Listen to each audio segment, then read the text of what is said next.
It's fantastic. They did look, I know, at doing it at other tracks. I have to say, there were one or two of my journalistic colleagues who were invited along, found the experience awesome, and then got all, how can I put this, self-righteous, I think I'd say.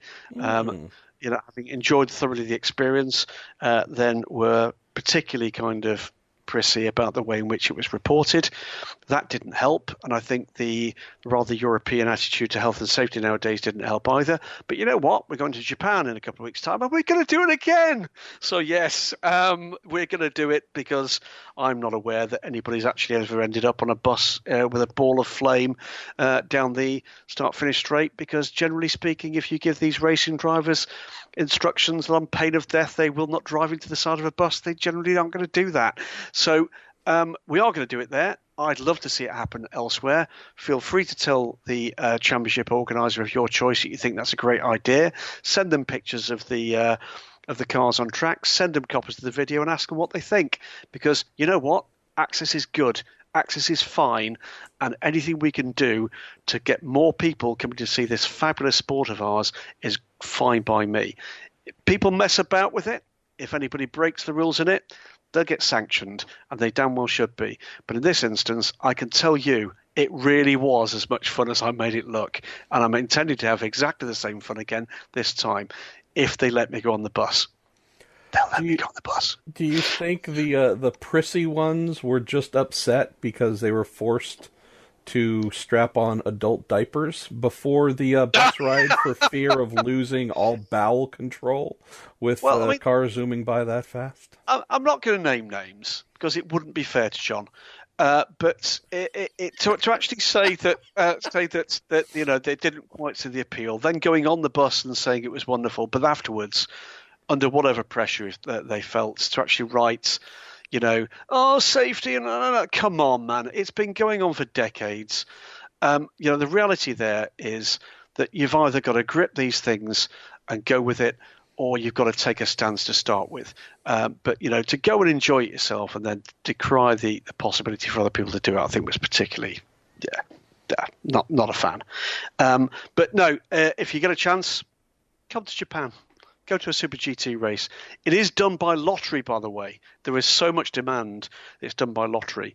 And I can tell you, I might have been excitable on that bus, but it was nothing compared to some of the fans. And it was families. It was mums and dads. It was very young children. You know, it was elderly fans as well. And it was a joyous thing to behold. A busload of people just having a fantastic time being race fans, and a privileged position. And I heartily recommend it to any and all of you that get that opportunity. I'm going to grab a question here from Travis Bender about a topic that's been a little bit near and dear to me. He said, with the change of the IMSA GTD Lexus program from 3GT Racing to Vassar Sullivan for 2019, what could become the new home for Jack Hawksworth? He has shown incredible pace this year. Could he make the move with the program to the new team? Travis, while I think I was the one who wrote about this first, we're obviously still waiting for confirmation that it will happen. I can tell you that dear Mr. Hawksworth, who's come into IMSA now, still a young guy, 25, 26 maybe, comes into IndyCar after comes into IMSA after IndyCar. Trying to think of a polite way to say this, but maybe I just need to say it the way it is. There's no way in hell this kid should spend any more than the 2018 season in GTD. And that's no disrespect to any of the other top flight drivers in GT Daytona. I will say that as a young driver like Jack, who is definitely IndyCar grade first and foremost, if this is where he has to earn his living, Graham, fine, I get that. He gets that. I also know that there is a great desire to be back in IndyCar. I don't think there are any real opportunities for him at the moment there. So that door might have closed, if not temporarily, maybe even longer term. But at minimum, Jack Hawksworth should be in a Daytona Prototype International or a WEC P2. He is definitely, though, someone that if an opportunity in one of the many new Cadillacs that will be springing forth with Juncos Racing, JDC Miller Gainsco, who knows, Spirit of Daytona, however much we might have them next year. Yeah, this is just a kid playing with the kind of talent and speed that if GTD is the only thing he has, then good for him, and he can make a living doing that. But I hate to see someone that good racing in a category that low at his age. And so if the racing gods agree, we will see Jack in a DPI or a P2, because that kid can do even more incredible things there. So I know, Travis, that's something that he would love to see happen, and definitely without speaking against any opportunities that may continue to move with the program. But yeah, this is a kid that I hope we're no longer talking about association with production-based racing after 2018.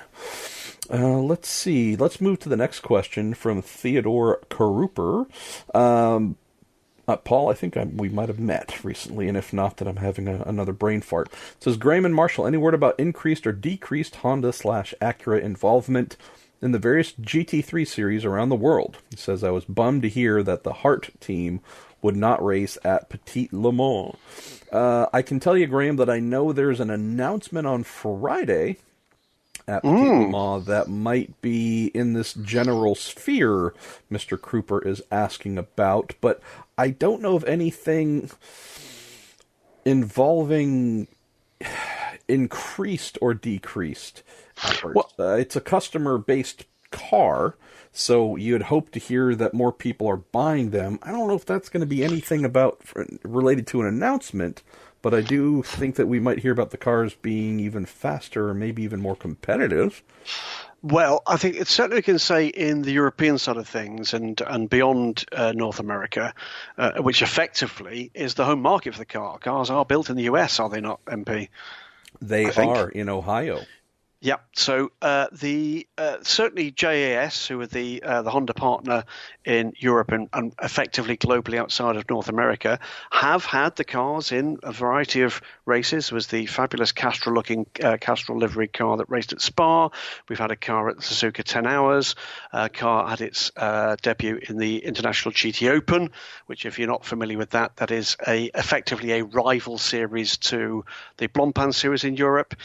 So we've seen a variety of the cars compete in a variety of different races, but they are looking for customers, and it's a very, very crowded marketplace in GT3 with some very well established organizations, manufacturer customer racing organizations. And when you're racing internationally or in continental terms, actually that customer support is pretty vital. There are lots of incentives that tend to go along with that, and they're not very content, the likes of AMG and Audi and Porsche and Ferrari for that matter, of letting their customers go. So it's, when you're coming in with a new product into that marketplace, it's tough to break through. And I think we will see more of the cars. It's a pretty car, it has to be said, and pretty darn effective, as has been seen in IMSA competition in particular, once you've actually got a team that is able to use it to its best. But no, not breaking through in massive numbers yet. Would not be remotely surprised to see the odd single or two car effort breaking through in something like VLN, ADAC GT Masters, maybe into Blancpain in the future, but certainly no intel yet about where that might be coming from. Yeah, and we have had four, I believe, a peak of four Acura NSX GT3s running in GTD with the CJ Wilson team thrown in for the Sebring and Watkins Glen NAEC rounds. Obviously, Hart has pulled out from Petite. We were fortunate to have them at Daytona, Sebring and Watkins. And then we have the two full-time Meyer Shank entries, one that is vying for the championship in GTD. So just looking at the numbers, it's an interesting makeup this year, Graham. If we're talking full-time, I mean, right now we only have, well, I guess there was one a Lexus that did not take the start at Elkhart Lake, but that was after a bad crash during the event that barred that car's participation. But we've only had 10 cars in GTD complete the full season. And so if we're just talking of those 10, and numbers-wise at least, drawing back to the original question here from Mr. Kruper, we have Paul Miller Racing leading the championship in their Lamborghini. Second place is an Acura with Shank. Third is a Mercedes-AMG with Riley. Fourth is Scuderia Corsa with a Ferrari. Fifth is a Lexus. Sixth is an Audi. Seventh is a Porsche. Eighth is a BMW.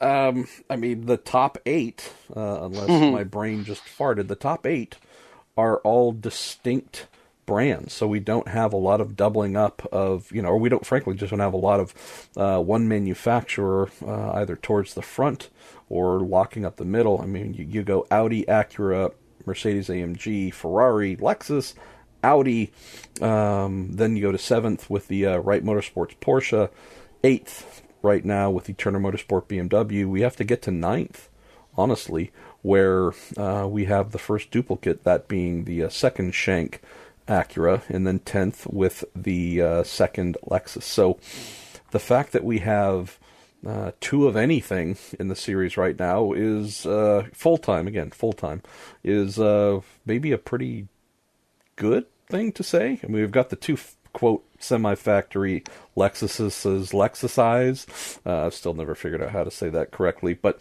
we've got those 2 there, and we've had the occasional 2-car Porsche entry from Wright Motorsports. Beyond that, though, and, the occasional 2-car Scuderia Corsa Ferrari effort, but really, those 2 Acura, Meyershank Acuras have been among the only dual combo Noah's Ark type double effort in GTD. So, numbers-wise, seems like they're doing okay here. I'm going to grab a couple of questions that are around the kind of general theme of length of races. And it covers a bit of IMSA, it covers a bit of WEC, it covers a bit of VLMS as well. Got Cookie Monster, FL, and 4SGTE from the Reddit group, David Zitterbart and Matthew Hawkins from elsewhere. Cookie Monster talking, we've had this before about Road America, wants to see the race go into the twilight, 6+ hours. How can he persuade him to complete that singular life goal? What would you do to Elkhart Lake's round of the IMSA Championship? To him, 2 hours 40 minutes isn't enough to even see all parts of the track during the race. The last 2 IMSA races he attended, their finish came well before he got to a few great corners. That's that one. For SGTE, various points around, is the WEC the right or the wrong name? Should it be the World Sports Car Championship? Can't get terribly excited about that debate, I'll be honest with you, but I'll take your point. Also talks about WEC adopting an IMSA-like calendar, specific Enduro Cup within it, making half the races 500 kilometers or 3 hours maximum. The rest is a mix between 6 and 8 to 12 hours. David asking about an article I wrote in Daily Sports Car with Gerard Neveu around the controversy that's been caused by the reduction of the Silverstone WEC race to 4 hours rather than 6, whilst other races, principally in this case, it's been a target for a number of people's ire, has been the Bahrain race to 8 hours. And the fact that Gerard was saying in this interview there'd been some confusion where they'd explained where the data had come from that informed that decision, that people had presumed it had come from the motorsport.com survey, whereas actually the principal data source had been some data mining that had been done at the track with fans, with the race hosts that collect this stuff either on pen and paper or in more cases on iPads. Right, my view. For me, it's exactly the same point in a different arena as we made earlier when we were talking about the sound of the cars. For me, variety is everything. I have not been a massive fan of so many of the WEC races being to the 6 hour length. And that principally is because I go to most of them, and that means that becomes, frankly, pretty samey. go to the same circuits every year. We go to the same race formats for the most part every year. And with the exception of the very first race, which was, of course, the Sebring 12 Hours and the Le Mans 24 Hours, generally speaking, everything else has been